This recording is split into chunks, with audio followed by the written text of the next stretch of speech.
Hey everyone, it's me, hold on.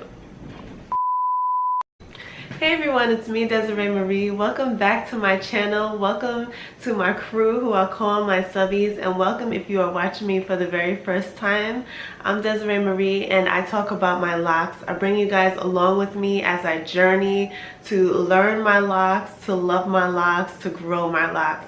I show you guys everything from shampooing, maintaining my hair, and even styling my hair. So I show you guys everything, the good, the bad, as I fail, mess up, experiment, and flourish. So if you're interested in seeing my lock journey, the realest, most authentic that I can possibly produce for you, definitely do hit the subscribe button. I produce these videos to motivate and inspire you all that are on your natural journey, or you're thinking about getting locks, or you already have locks. This channel is for all of you, girls and guys. So hit the subscribe button because I upload almost every day fresh new content just for you. I also do little vlogs here and there so you can kind of see my life as a new wife in a entirely new city. But anyway guys, thank you guys for clicking on to yet another video. Today will be a Q&A. I have received many more questions that I want to go ahead and address so that you guys can be you can leave this video feeling a little bit more empowered, those of you that have sent me questions. Another disclaimer, I know you guys sometimes don't like the disclaimers, but I just want to put it out there. I am not a lock expert. I'm simply someone who has had locks for 3 years now. I've failed and I've succeeded and I fail, and I'm still learning my hair, but I have learned some things along the way that I think are pretty much valuable tools and things to share with you all that may be a little lost in the sauce. I'm still getting to know my hair. I'm not perfect. I make mistakes all the time. As you can see, I've made mistakes with my hair and I'm still learning it. When you're on a journey, you're still learning. You've not gotten to the end destination yet. So if you guys have any other answers that you would like to add on to the questions that I'm going to read, definitely do feel free to share your answers down below, because I'm sure that someone will leave a little bit more encouraged.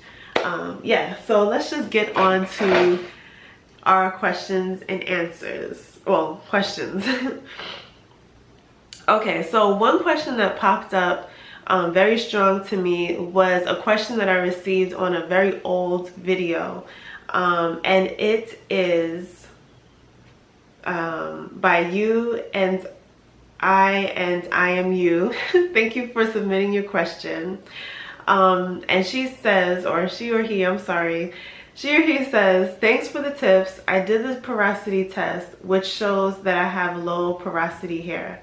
However, the hot oil treatment didn't help much. My locks are still dry as a desert.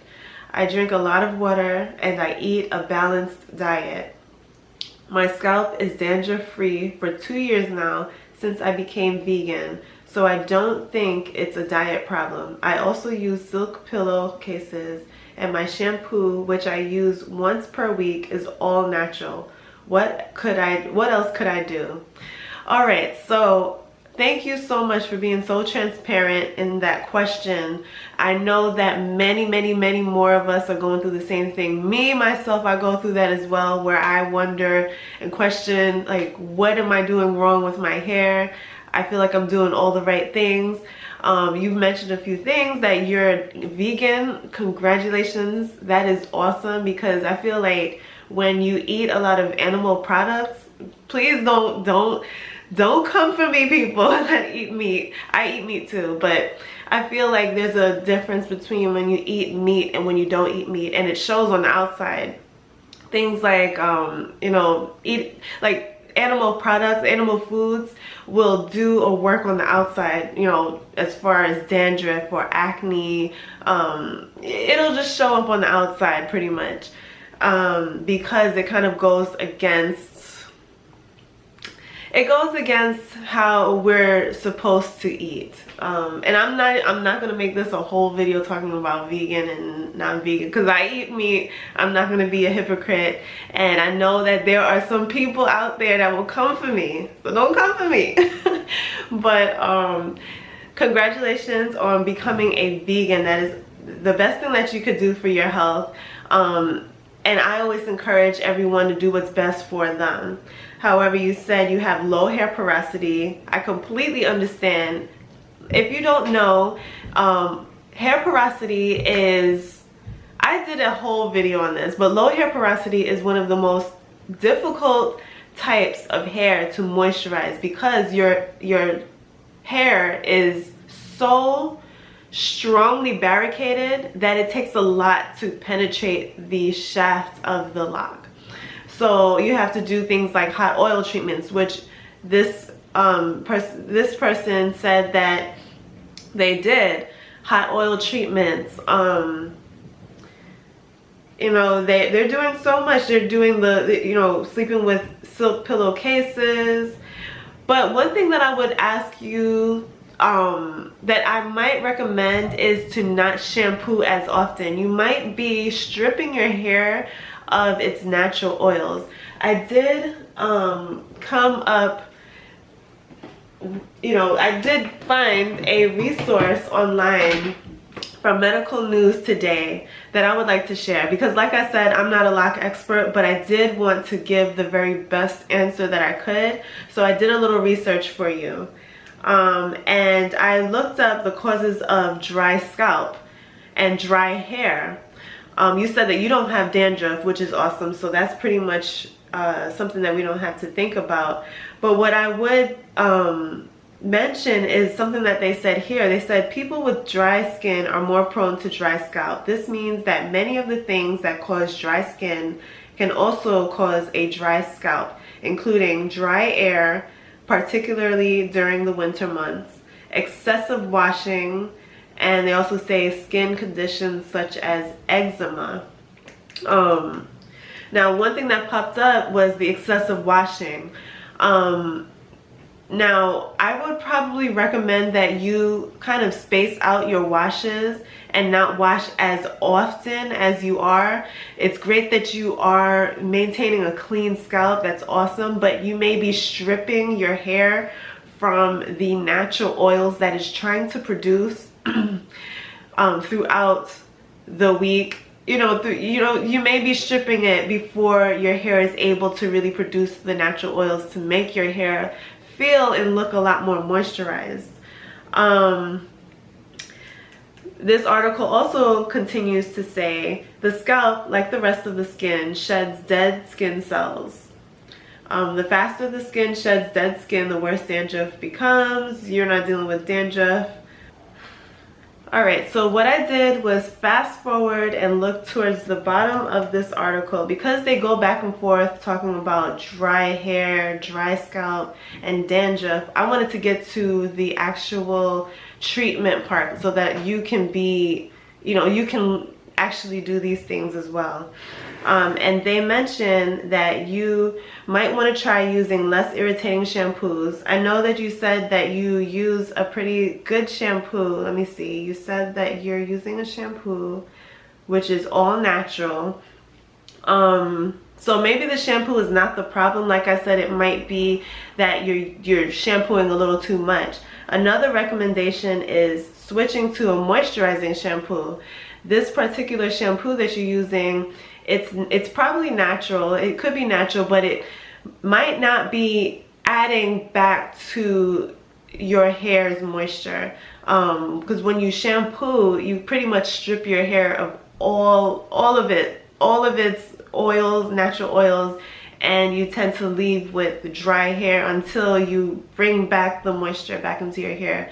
So I realized that when I was dealing with dry hair and scalp issues, I used this shampoo called BROO, and it was actually like a moisturizing shampoo. What it did was, I wasn't using a conditioner, but it brought two together. It brought the shampoo and conditioning together. where I rinsed my hair out. You know, I would wash my hair normally and rinse it out, and my hair still felt moisturized. After that, of course, I would go ahead and apply my oil blends, and I wouldn't do it to dry hair. I would moisten my hair and then apply it, and do that every 2 days or so. Another question I would ask you is, how often are you moisturizing your hair? Are you moisturizing once a week and then, you know, shampooing again and continuing the process? You may want to moisturize your hair a little bit more frequently, especially if you're going to wash your hair once a week. Try moisturizing more often, every day. Moisten your hair every day. Something that I recommend that I actually did was create a tea rinse. It's like a leave-in conditioning spray. There's no conditioner in it, but what I did was found a tea that worked with my hair. I tried chamomile, I tried peppermint, and I boiled the tea as normal. Then I allowed it to cool and put it into a spray bottle. I put a few drops of oils that I love, like tea tree oil, other type of moisturizing oils into that mix, and I would use it every day. So if you're not putting oil in your hair every day or so, what you want to do is try putting in a leave-in conditioner. That will keep your hair moisturized. You don't have to do as much, you know. So moving on to back to the article, they also recommend shampooing the hair less frequently, like we already mentioned, using a humidifier to keep the skin from getting dry, drinking more water, which is what you said. So the biggest recommendation that I would say is not to shampoo as often, and moisturize your hair a little bit more often than you are right now.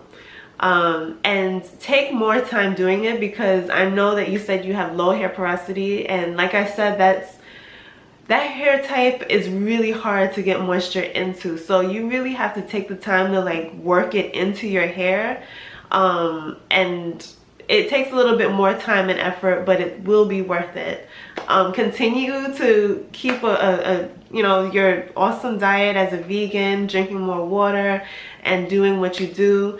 But I would recommend not to wash your hair as often, and to try to distance those times apart a little bit more, and introduce more leave-in conditioning sprays, moisturizing shampoos. My guess is that you're using the Dr. Bronner shampoo. Try, like I said, adding a tea rinse conditioning spray to your regimen to bring back the oils back into your hair, because if you are using that shampoo, your hair is stripped of everything. So that's my recommendation, and I hope that you were helped by it. Like I said, guys, if you're watching this and you have that same problem or you've overcome it, let us know down below, and let us know what you have done to kind of overcome that, if you have. All right, so this video is running a little bit long. We're going to continue with one more question. All right, so one more question that I will answer for today's video, just because it's getting long. You guys don't like long videos. And it's by a subscriber who actually left a comment on a video that I did on grease. And they said, can you recommend a styling gel that doesn't have shea butter or cocoa butter? I'm allergic to both of those ingredients. Thank you for asking that question. I would recommend the aloe vera gel or flaxseed gel. I would recommend actually making it. I'm going to do that very, very soon. Again, I did this like last year on my channel where I made it, but I'm going to do it again just to kind of revamp that, get back to that again, and kind of, you know, get rid of the unnatural products that I'm using.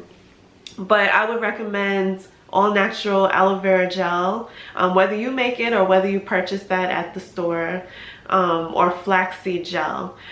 Now you said that you're allergic to, let me see, shea butter and cocoa butter. There's plenty out there on the market. Like before I tossed, like for good, all of the styling gels, I was using Jamaican mango and lime locking gel, which doesn't have the best of, you know, ingredients, but it was all right for my hair. It's just, it didn't match up, it didn't meet up with my standards as far as natural ingredients are concerned. So if you're not as, like, you know, specific, if you don't really care to have an all-natural hair regimen, you're not a purist, you don't care about that stuff, you'll use anything, I would recommend trying that. But like I said, if you care very much about the ingredients, and you're that type, you're that girl, like I said, if you're someone who's very focused on trying to develop a natural hair system, try the aloe vera gel or flaxseed gel. Those are great for your hair. They don't hold as great, but it is more natural, and you will feel a lot more safe using it. But other than that, I've used Eco Styling Gel, and I don't think I would recommend that again. I mean, if you, like I said, if you are not a purist and your hair, the way that you do your hair is not, you know, completely like focused on keeping everything natural, try Eco Styling Gel. Jamaican mango and lime. Don't look at me like I am a hypocrite, guys, because like I said, what works for me works for me. What works for you works for you. You know, I am very much aware that there are people out there that don't do things the way that I do. They do their hair differently, and it flourishes and grows. Everyone over, you know, all over YouTube uses different products on their hair, but nonetheless, we're all flourishing and growing. I know for myself, I can't use certain things, so that's why I kind of give you a balanced answer. You know, I'm not trying to make you guys come for me. But anyway, thank you guys for watching this video. Like I said, if you have any added answers to add to this conversation and those 2 questions, let us know down below so that you can help a sister or a brother to grow beautiful natural hair. Thank you for watching this video. If you have not subscribed, hit the subscribe button because I upload almost every day, giving you fresh content to motivate and inspire you on your journey. Also hit me up on Instagram. It's Desiree Marie _. That's my handle, and you can DM me your questions. Also connect with me on there. I'm there when I'm not here. But thank you for watching. I love you guys. I really do appreciate each and every one of you and all of your questions. Leave more down below if you have any more, and I'll see you in the next video. Later. Bye.